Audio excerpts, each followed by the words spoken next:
Selamat pagi, saudara. Ketemu dengan saya, Triwidiarto, untuk mata kuliah Sosiologi Pedesaan dan Perkotaan. Baik, saudara, untuk mata kuliah ini, saya sudah kirim buku soft copy-nya ya, online-nya. Sudah saya kirim kepada Anda beberapa buku yang terkait dengan sosiologi perkotaan dan pedesaan ya, dan ada beberapa buku yang sudah saya kirimkan juga, buku tulisan saya. Ini yang paling utama, sosiologi pembangunan ini. Ini menjadi buku wajib Anda nanti, ya.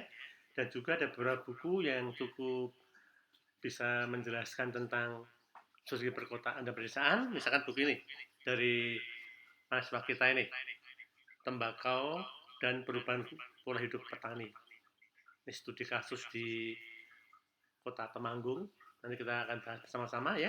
Dan juga buku Perspektif Global ini yang saya tulis ini juga bisa memberikan tambahan informasi tentang bagaimana sosiologi khususnya di perkotaan dan pedesaan kaitannya dengan proses globalisasi yang ada.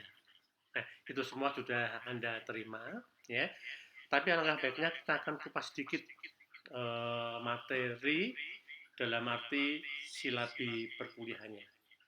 Oke ya, jadi tujuan utama perkuliahan sosiologi perkotaan dan pedesaan ini sebenarnya ingin mengkaji ya permasalahan-permasalahan sosial apa yang ada di desa dan ada di kota, bagaimana hubungan permasalahan terjadi, dan yang paling penting adalah bagaimana cara menjawab permasalahan-permasalahan yang ada di desa dan di kota dari segi sosiologis.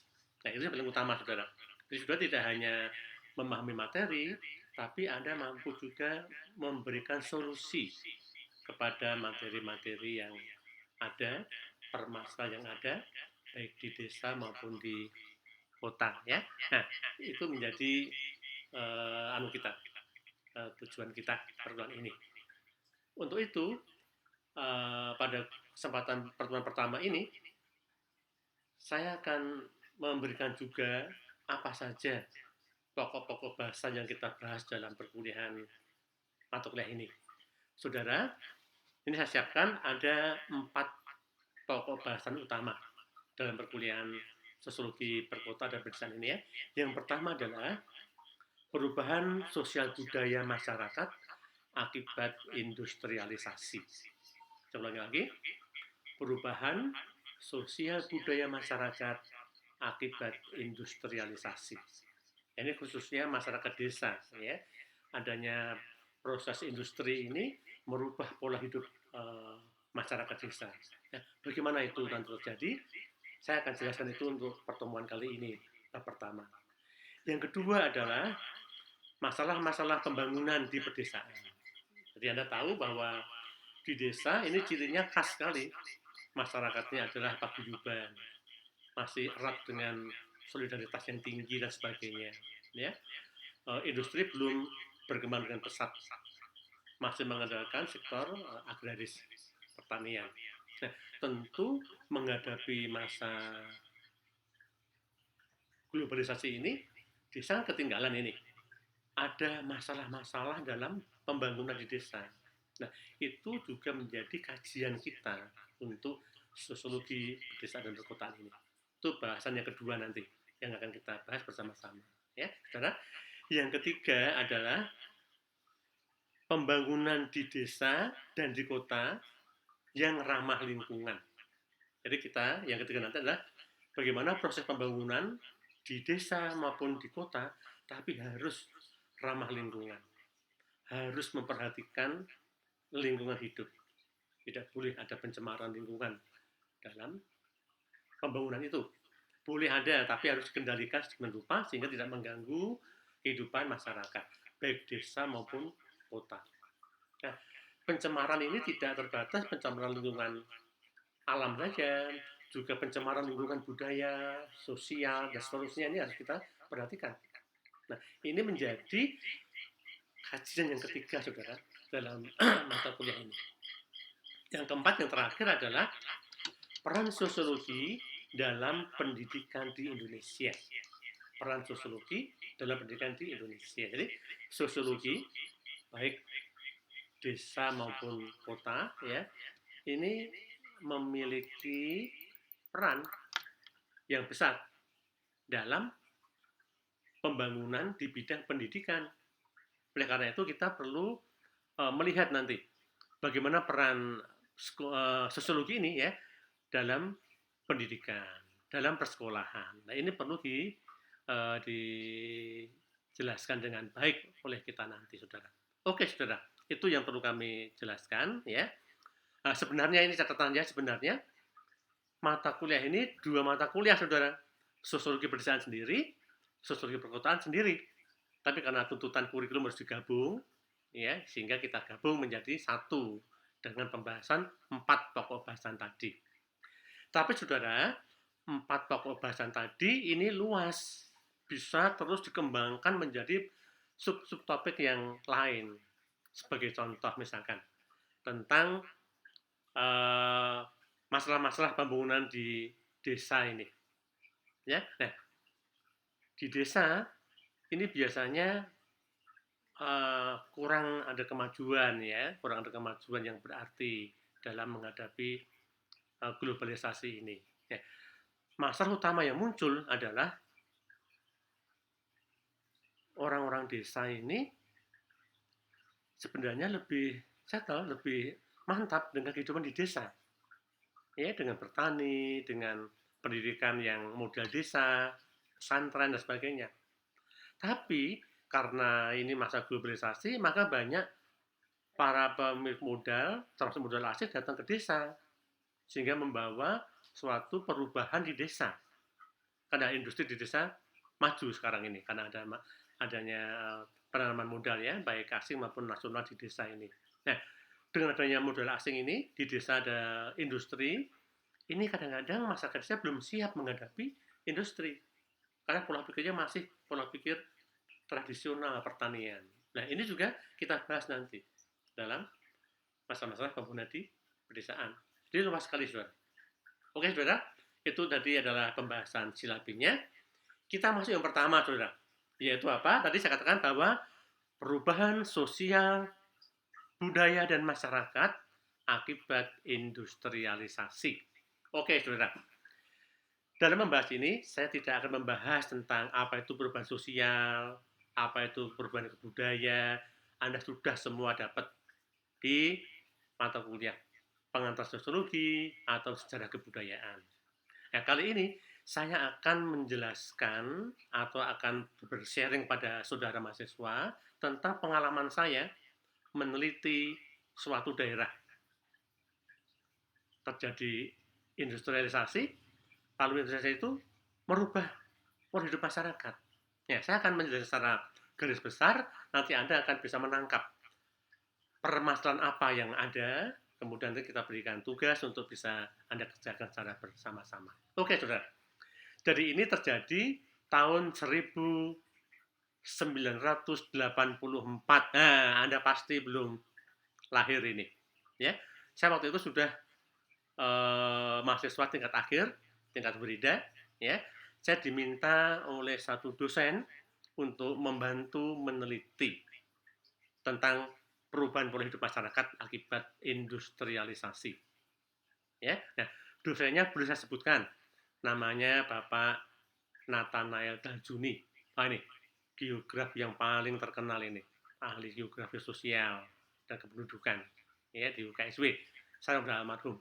Nah, beliau menugaskan saya untuk bersama-sama meneliti tentang perubahan pola hidup masyarakat Salatiga akibat industrialisasi di Salatiga waktu itu. Yaitu waktu itu sedang gencar-gencarnya pabrik ya, Damatek dan Timatek, pabrik tekstil yang ada di Salatiga.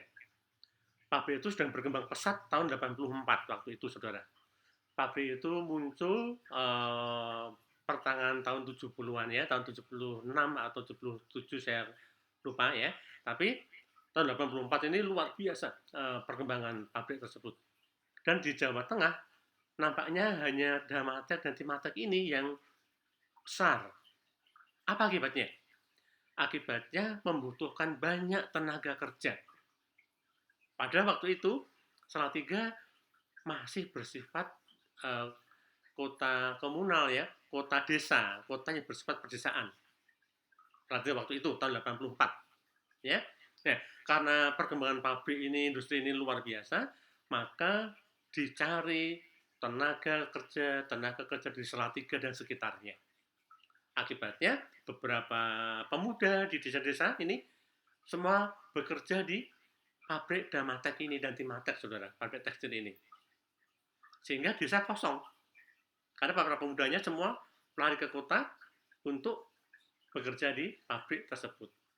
Saudara, padahal para pemuda tadi itu sudah bekerja sebagai petani yang sukses, saudara.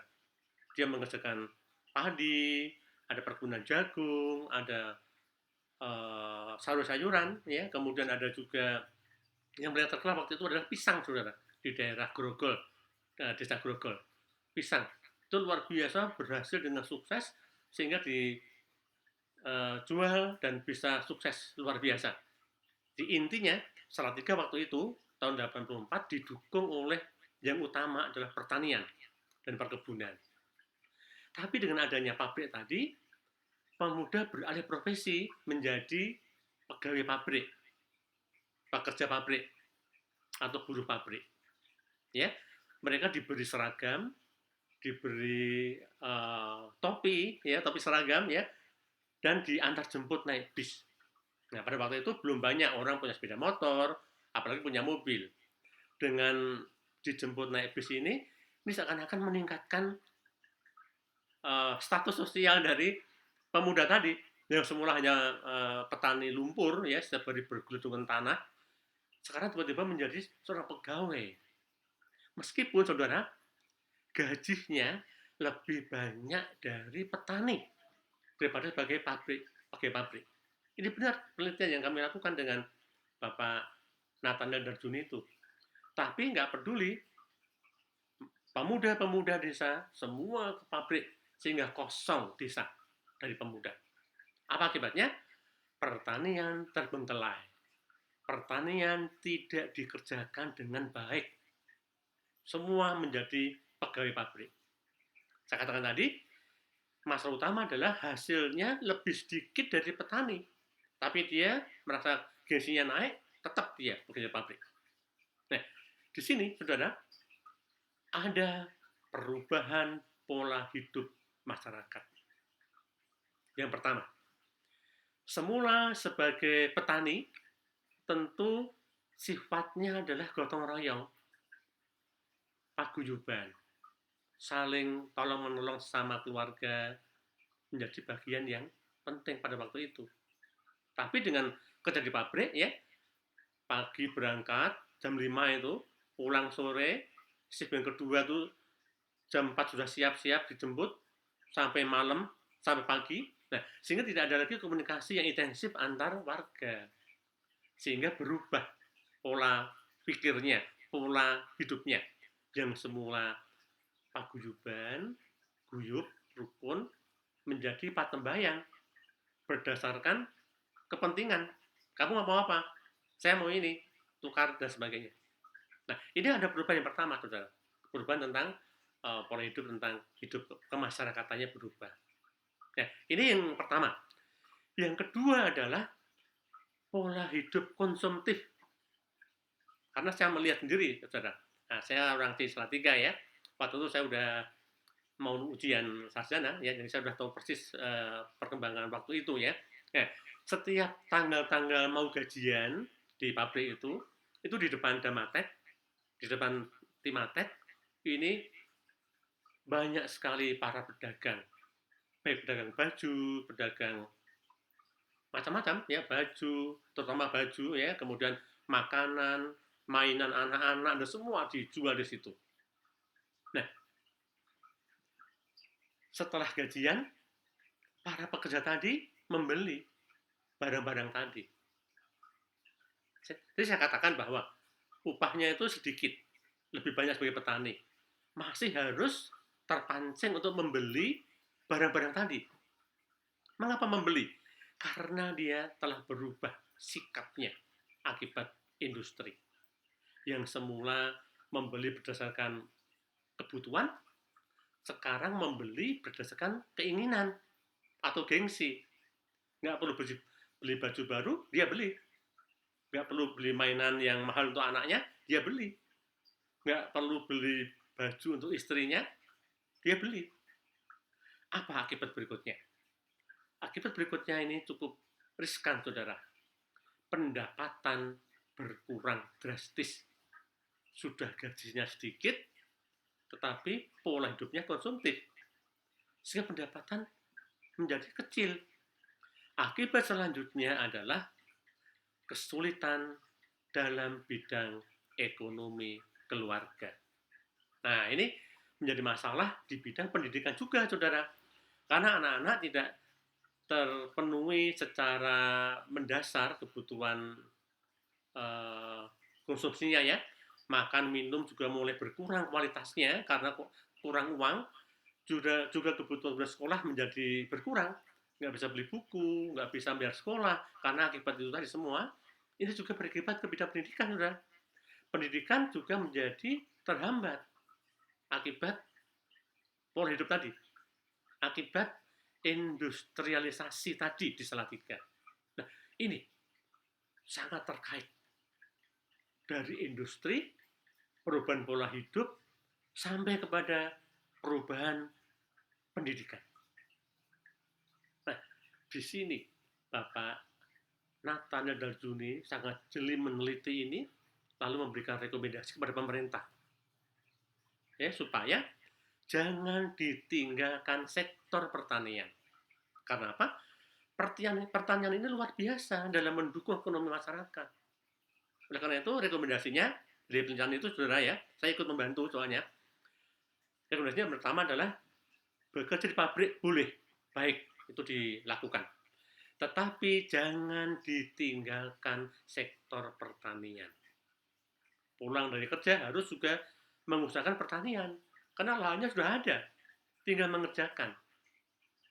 Ya, nah ini adalah rekomendasi dari hasil penelitian dari Bapak Nathan tadi, dan saya ikut sebagai tim pembantu utama dalam penelitian tersebut. Karena saya sebagai mahasiswa akhir pada waktu itu dan diberi tugas untuk meneliti itu. Dan hasilnya luar biasa, sudah dibukukan dalam satu buku, laporan penelitian. Ya. Nah, ini adalah bagaimana perubahan pola hidup masyarakat akibat industrialisasi. Luar biasa, saudara. Studi sosiologi pedesaan dan perkotaan ini. Nah, Anda harus bisa memberikan solusi terhadap permasalahan-permasalahan yang ada dalam masyarakat akibat proses sosial ini. Jangan hanya memahami, tapi bagaimana bisa memberikan solusi yang tepat untuk masalah-masalah ini, saudara. Itu yang pertama, saudara. Yang kedua, ini contoh kedua, saudara ya. Contoh kedua ini, saudara. Buku ini, Tembakau dan Perubahan Pola Hidup Masyarakat. Tembakau dan Perubahan Pola Hidup Petani di Kota Temanggung. Nah, buku ini adalah buku hasil penelitian mahasiswa kita, mahasiswa sejarah. Namanya Rina Widiati. Nah, kebetulan saya membimbing skripsi tersebut, ya, sehingga saya bisa mendalami hasil penelitian mahasiswa tersebut. Ini saya sebagai dosennya membimbing mahasiswa tersebut. Ya, karena bagus, buku itu diterbitkan, saudara, menjadi buku ber-ISBN. Ya, karena hasilnya bagus. Ini tahun, sudah lama ya, tahun 2009 sudah lama, sudah lama sekali, sudah sekitar ya 10 tahun yang lampau, 11 tahun yang lampau. Ya, nah, apa isi buku ini? Hampir sama dengan yang kasus Salatiga tadi. Di Temanggung itu banyak masyarakat yang punya tanah luas dan ditanami tembakau. Tembakau Temanggung terkenal kualitasnya. Oleh karena itu, tembakau ini kalau pas panen ya luar biasa hasilnya, saudara. para petani mendadak kaya raya hasil dari tembakau ini. Tapi saudara, karena uangnya banyak sekali, intinya ya, inti dari salah satu kesimpulan ini ya, simpulan buku ini ya, karena banyak sekali uangnya, banyak masyarakat yang tidak bisa menggunakan dengan bijak uang tersebut. Seperti yang kasus Rangga tadi, menjadi sifat konsumtif yang luar biasa. Dia pergi ke Semarang, pergi ke Jakarta untuk membelanjakan seluruh hasilnya tadi. Yang sudah punya televisi besar ya, beli besar lagi. Sudah punya sepeda motor satu, beli lagi. Ada sudah punya mobil, beli lagi. Nah, ini pola hidup yang kurang tepat bagi petani. Harusnya itu di-saving ya, ditabung uang itu untuk modal berikutnya, untuk mengembangkan pertanian lebih lanjut, atau untuk modal-modal kerja yang lain. Bukan konsumsi seperti itu. Nah, itu juga menjadi masalah utama. Jadi, tembakau dan perubahan pola hidup petani. Tembakau ini membuat pola hidup petani berubah.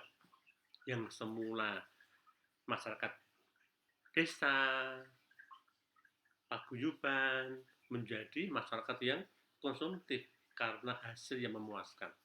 Tapi akibatnya adalah panen tembakau itu kan setiap 6 bulan sekali, ada 9 bulan sekali. Ya, di tengah perjalanan tadi, uangnya habis, dijual itu, barang-barang itu. Anda tahu, barang mobil, elektronik, kalau dijual, hancur harganya. Tinggal 50%. Nah, dia rugi, tapi nggak dirasakan kerugian ini. Nah, ini nggak baik. Pola hidup seperti ini tidak baik. Harus ada edukasi kepada masyarakat untuk lebih baik lagi. Nah, Anda sebagai mahasiswa belajar sosiologi pendidikan perkotaan harus bisa memberikan solusi kepada masyarakat bagaimana cara mengatasi masalah tersebut. Oke, saudara ya, itu adalah penjelasan singkat saya bab 1 tentang perubahan sosial budaya masyarakat akibat industrialisasi atau akibat perkembangan industri luar biasa di desa itu, di kota itu, sehingga merubah pola hidup masyarakat. Baik saudara, mata kuliah ini juga saya tujukan kepada mahasiswa pengambil mata kuliah metodologi, penelitian sosiologi, antropologi. Anda bisa mengambil dari penjelasan saya tadi, kira-kira permasalahan-permasalahan apa yang bisa diteliti dalam masalah-masalah perubahan sosial masyarakat tadi. Ini bisa Anda pelajari lagi materi tadi ya, Anda renungkan, lalu Anda diskusikan apa yang perlu kita ambil, dapatkan masalah-masalah dalam pembahasan tadi. Oke saudara, itu yang perlu saya jelaskan pada saudara ya. Nah, saya memberikan satu tugas kepada mahasiswa untuk mata kuliah sosiologi, pedesaan, dan perkotaan. Tugasnya satu aja, cukup satu dan mudah saja ini. Tugasnya bersifat umum, tapi Anda bisa memberikan jawaban yang terbuka, luas. Tugasnya adalah jelaskan hubungan sosiologi pedesaan dan sosiologi perkotaan dari segi fungsinya, dari segi fungsionalnya. Bagaimana sosiologi pedesaan mempengaruhi perkotaan dan bagaimana perkotaan mempengaruhi perdesaan. Oke, itu ya yang perlu saya berikan kepada Anda. Saudara, cukup untuk pertemuan kali ini. Sudah harus semangat belajar terus meskipun pada masa ini sedang wabah corona. Tetap Anda belajar dengan baik, baca buku yang banyak, referensi harus kuat supaya Anda bisa belajar dengan baik dan menjawab dengan baik. Oke, saudara, Tuhan memberkati.